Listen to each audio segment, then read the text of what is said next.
తెలంగాణ రాష్ట్ర రోడ్డు రవాణా సంస్థలో జరుగుతున్నటువంటి ఈ పోరాటానికి, న్యాయమైనటువంటి పోరాటానికి మద్దతు తెలపడానికి పెద్దలు గౌరవనీయులు పూజ్యులు 45 సంవత్సరాల నుండి సుదీర్ఘంగా ప్రజల పక్షాన నిలబడి ఎన్నో పోరాటాలలో నిలబడ్డటువంటి మన ప్రజల ఆశా కిరణం పెద్దలు గౌరవనీయులు మాజీ మంత్రివర్యులు మన డిపోలో ఉన్నటువంటి సనత్ నగర్ నియోజకవర్గంలో పులి బిడ్డలాగా మనందరి మధ్యలో కలవడానికి ఇచ్చేసిన గౌరవనీయులు మన ప్రియతమ నాయకుడు మన మాజీ మంత్రివర్యులకు ప్రత్యేకంగా రాణిగంజ్ డిపో తరఫున గట్టిగా సపోర్ట్లతో స్వాగతం పలుకుతా ఉన్నాం.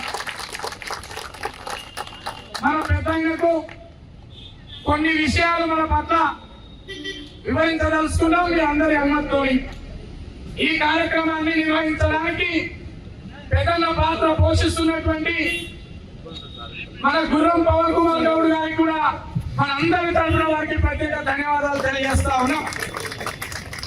ఈనాడు రాష్ట్రంలో ఆర్టీసీ కార్మికులంతా రాష్ట్రం మొత్తం తుగతుగా ఉడుకుతా ఉంటే కొంతమంది పాలకులకు ఇది కనపడతలేదా అని అడుగుతా ఉన్నాం.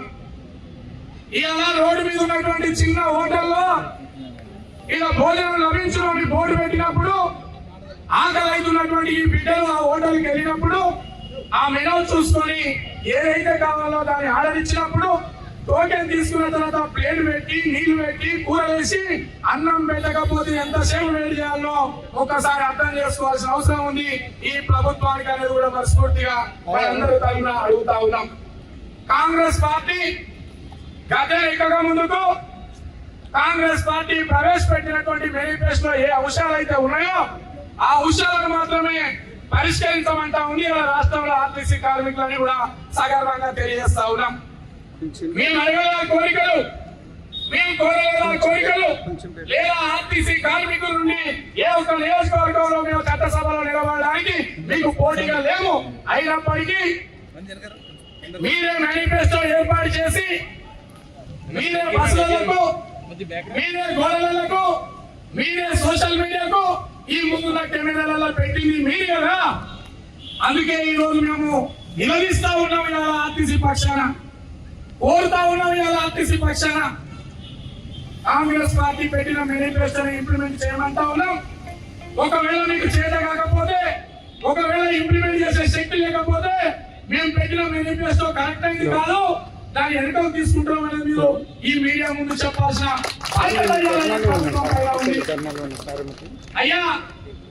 ఒకనప్పుడు 1932లో ప్రారంభమైన ఈ ఆర్టీసీ ఆనాడు 27 బస్సులతో 166 మంది ఉద్యోగులతో స్థాపించబడ్డ ఈ ఆర్టీసీ జగన్ అక్షరాన్ని మీరు మలపాలని చూస్తా ఉన్నారు. ఇలా జగన్ అక్షరం లేకుండానే ఈ ఆర్టీసీని రన్ చేయాలనుకుంటున్నారు, మా ఆడవాళ్ళు లేకుండా చేయాలనుకుంటున్నారు. ఇది ఈ ఆస్తి, ఈ రాణిగంజ్ డిపో ఆస్తి మన తాతల తండ్రులు ఈ ఆర్టీసీని భుజాల మీద మోసిన కనుక ఈ ఆర్టీసీలు మనవి కనుక, ఈ ఆస్తులు మనవి కనుక, ఈ బస్సులు మనవి కనుక రిపేర్ చేస్తా ఉన్నాం. మీరు ఉమ్మడి ఆంధ్రప్రదేశ్ లో ఉన్నప్పుడు ఎన్నో సంస్కరణలు తీసుకొచ్చారు. మీరు గత 10 సంవత్సరాల్లో మంత్రివర్యాలు ఉన్నప్పుడు ఈ కార్మిక పక్షాన నిలబడ్డారు. ఈ రోజు కూడా ఈ కార్మిక పక్షాన నిలబడడానికి ముందుకు వచ్చేందుకు మీకు మనస్ఫూర్తిగా ఈ రాష్ట్ర కార్మికుల పక్షాన ధన్యవాదాలు తెలియజేసుకుంటూ, మీరు మాకు అండగా ఉంటే ఎంత కొండగా ఢీకొట్టడానికి మేము సిద్ధంగా ఉన్నావా లేదా?